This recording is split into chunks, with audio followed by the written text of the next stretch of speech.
Hello students, आज का हमारा टॉपिक है भारतीय अर्थव्यवस्था के अक्षेत्र। इसके ऊपर हमने एक वीडियो बना चुके हैं। अब हमारी ये दूसरी वीडियो है। हम इसके बारे में देख चुके हैं कि भारतीय अर्थव्यवस्था क्या होती है, भारतीय अर्थव्यवस्था के कौन कौन से क्षेत्र हैं जो एक अर्थव्यवस्था को चलाने में महत्वपूर्ण भूमिका निभाते हैं। और हमने साथ ही इसमें देखा था कि और ऐसे कौन से सोर्स हैं जिसके अंदर हम भारत के अंदर जो क्षेत्र थे, प्राथमिक, द्वितीयक और तृतीयक क्षेत्र थे, वो किस प्रकार से वर्गीकृत हैं। इसमें हमने देखा था कि जो हमारे संसाधन हैं उनका एक उत्पादन क्षेत्र में हमारे इन क्षेत्रों का क्या क्या योगदान है, दूसरा आय के क्षेत्र में इन क्षेत्रों का क्या क्या योगदान है। तो अब हम उसके आगे देखते हैं कि जो अधिकतर जनसंख्या है वो कहाँ पर नियोजित है। कि जो हमारे पास हमारे जो भारत की बात आई है कि यहाँ अधिकतर जो जनसंख्या है वो कहाँ पर रहती है या कहाँ पर व्यवस्थित है। यहाँ पर तीनों क्षेत्रों को देखा है, प्राथमिक, द्वितीयक और तृतीयक। प्राथमिक क्षेत्र में देखा था कि ये प्राथमिक क्षेत्र में रोजगार तो अधिक लोगों को देता है, लेकिन आय के क्षेत्र में ये कम योगदान देता है, जबकि यहाँ लोगों को रोज़गार ज़्यादा दे रहा है और आय इसकी कम है। तो इसी को मद्देनज़र रखते हुए देखते हैं कि जो हमारे पास जनसंख्या है वो अधिकतर कहाँ पर नियोजित है। हम इसमें बात करते हैं कि हमारी अधिकतर जनसंख्या प्राथमिक क्षेत्र पर निर्भर करती है। प्राथमिक क्षेत्र पर निर्भर करने का कारण क्या है कि जो हमारे प्राथमिक क्षेत्र हैं वो हमारी आधी से अधिक जनसंख्या का, लगभग 74% जनसंख्या का 1972 और 73 में, कि वो इतने लोगों को रोज़गार देते हैं। 11 और 12 में हिस्सेदारी बढ़कर उसकी 48% रह गई है। मतलब कि ये रोज़गार में जो व्यक्ति को लगे हुए हैं उनको रोज़गार तो ज़्यादा देता है लेकिन आय कम देता है। इससे हमारे यहाँ क्या समस्या आई है, यहाँ समस्या आती है हमारे यहाँ पर अल्प रोज़गार की। अल्प रोज़गार का यहाँ क्या अर्थ है? अल्प रोज़गार यहाँ ये है कि जितने लोग काम पर लगे हुए हैं, अगर उन लोगों को उस काम से हटा दिया जाए तो वहाँ जो काम किया जा रहा है उस काम पर कोई असर नहीं होगा। अगर हम एक उदाहरण कृषि का लेते हैं कि मान लेते हैं कि हमारे पास 1 हेक्टेयर पर काम करने के लिए 5 मज़दूर हैं। अगर उन 5 मज़दूरों में से 2 या 3 मज़दूर को निकाल लेते हैं तो उत्पादन पर कोई फ़र्क नहीं पड़ेगा, लेकिन वो यहाँ काम इसलिए कर रहे हैं उनके पास काम करने के लिए और बेहतर कोई ऑप्शन नहीं है। इससे वो बाहर श्रम प्रयास विभाजन भी संभव नहीं है कि वो बाहर जाके कोई और कार्य कर सकें। इससे हमारे सामने एक जो समस्या आती है वो समस्या आती है अल्प रोज़गार से छिपी हुई बेरोज़गारी। कि हम अल्प बेरोज़गारी को ही छिपी हुई बेरोज़गारी कहते हैं। इसका क्या अर्थ होता है कि जो यहाँ लोग बेरोज़गार हैं, अगर उनके पास कोई रोज़गार नहीं है, वो बेकार बैठे हैं, तो अलग से हैं, इसे खुली बेरोज़गारी कहते हैं। अगर लोगों को रोज़गार मिला हुआ है या काम में लगे हुए हैं लेकिन उनके दिखाई देते छिपी हुई बेरोज़गारी है, लेकिन उनको काम ही नहीं मिला, बेकार बैठे हैं, खाली बैठे हैं, तो उसे कहा जाता है खुली हुई बेरोज़गारी। इसे हम प्रच्छन्न बेरोज़गारी भी कहते हैं।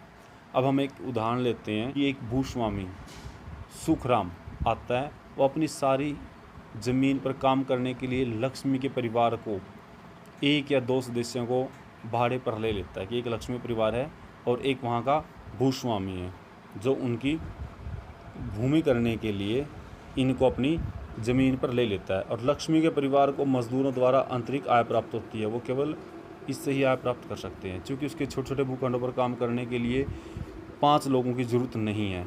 अतः 2 लोगों के चले जाने से कृषि उत्पादन पर कोई प्रभाव नहीं पड़ता, इसलिए वो 2 वहाँ से सदस्य चले जाते हैं और किसी कारखाने में काम करने के लिए निकल जाते हैं। और एक बार फिर से वो कमाई में वृद्धि होती है और वो लोग अपनी भूमि पहले जैसा उत्पादन करते हैं। भारत में लक्ष्मी की तरह लाखों किसान हैं, जिसका अर्थ है कि यदि हम कुछ लोगों को कृषि क्षेत्र से हटाकर उन्हें किसी समुचित रोज़गार में उपलब्ध करवा दें तो भी कृषि पर बुरा असर नहीं पड़ेगा। इससे क्या होता है कि जो हमारे क्षेत्र में छिपी हुई बेरोजगारी है वो दूर होगी। अब हम बात करते हैं कि अलग बेरोजगारी दूसरे क्षेत्रों में भी हो सकती है। जैसे हम बात लेते हैं यहाँ पर उदाहरण लेते हैं, शहर में सेवा क्षेत्र में भी हज़ारों अनियमित श्रमिक हैं जो दैनिक रोजगार की तलाश में रहते हैं। वो प्लम्बर हैं, पेंटर हैं, मरम्मत करने वाले, कार्य करने वाले हैं, ऐसे लोग हैं। वो अन्य सुविधाओं में अन्य जो हमारे काम करने की स्थितियाँ नहीं हैं उस स्थिति के अंदर भी वो काम करते हैं। उन्हें कई रोज़ाना काम नहीं पाते और इसी कारण वो सेवा क्षेत्र से अपने क्या करते हैं, सड़कों पे आ जाते हैं, वहाँ पर सड़कों पर ठेला खींचते हैं या पूरा दिन ऐसे ही बता देते हैं कि उन्हें कहीं काम मिल जाए। वो पूरा दिन बाहर रहते हैं परंतु कोई काम नहीं मिलता।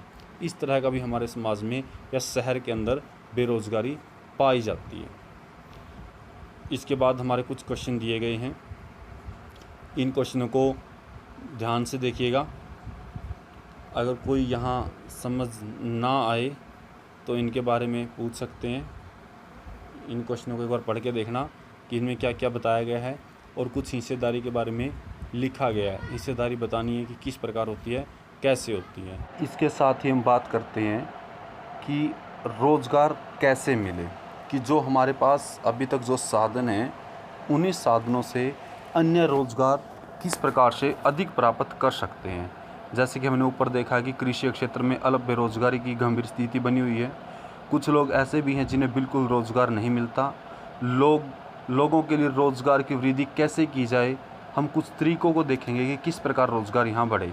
हम लक्ष्मी और उसके 2 हेक्टेयर असिंचित भूखंड का उदाहरण लेते हैं और उसके परिवार की भूमि की सिंचाई हेतु एक कुएं का निर्माण के लिए सरकार कुछ मुद्रा व्यय करती है, कि सरकार उसे कुएं का निर्माण बनाने के लिए कुछ उधार दे देती है या बैंक से ऋण ले लेते हैं। तो तभी लक्ष्मी अपनी भूमि की सिंचाई में सक्षम हो पाती है। रबी मौसम में एक दूसरी फसल गेहूं उपजती है। हम मान लेते हैं कि 1 हेक्टेयर में फसलें 2 लोगों को 50 दिन यानी बीज डालने, पानी देने, खाद डालने और कटाई करने तक रोज़गार प्रदान करा सकती है। मतलब अब वो रोज़गार के क्षेत्रों को बढ़ावा दे सकती है, जिसके अंदर उसको ज़्यादा रोज़गार मिलेगा। कोई वहाँ पर बीज डालने के लिए आएगा, कोई पानी डालने के लिए आएगा, तो उनको काम मिलेगा। और अब हम बात करते हैं कि परिवार के 2 अन्य सदस्य अपनी जीविका के लिए रोज़गार मिल गया, कि वो बाहर काम करने के लिए रोज़गार चले जाएंगे और खेती के अंदर उन्हें काम मिलेगा। अब मान लेते हैं कि कई खेतों में सिंचाई के लिए एक बांध का निर्माण किया जाए, एक बड़े बांध की वहाँ पर खेत जो बोए जाते हैं ताकि उनको पानी मिलता रहे, एक लंबे समय से एक बांध का निर्माण किया जाए।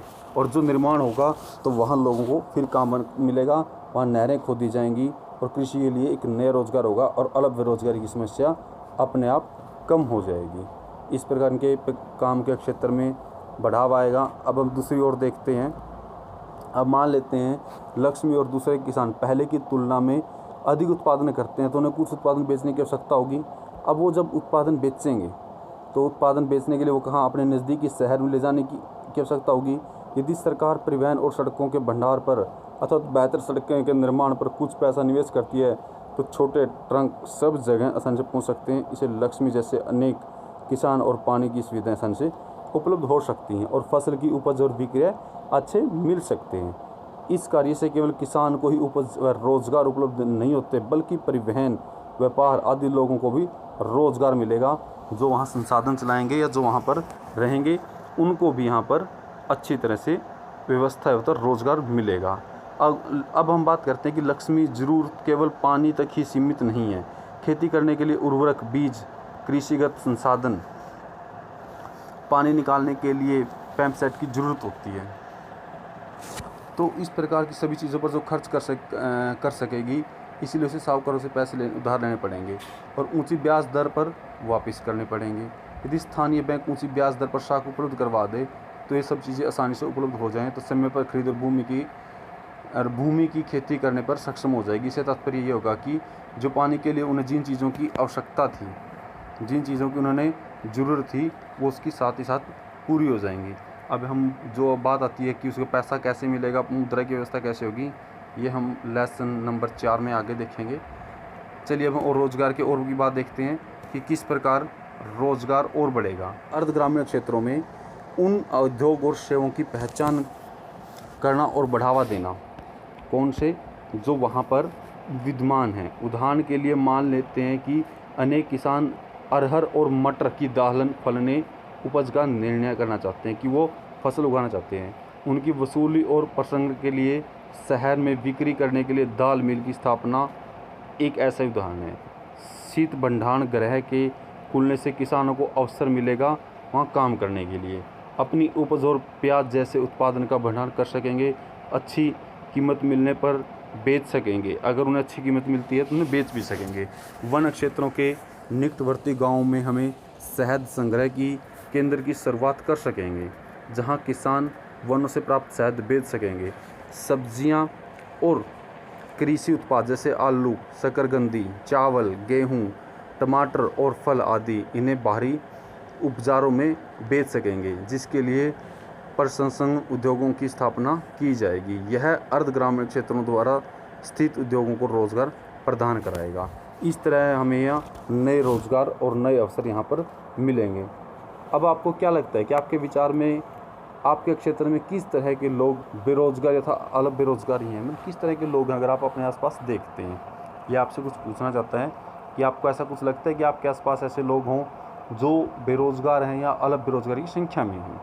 अब आपको एक बार बता देते हैं कि आप जानते हैं कि भारत में विद्यालय जाने आयु वर्ग के 5 से 29 वर्ष के लगभग 60% बच्चे हैं।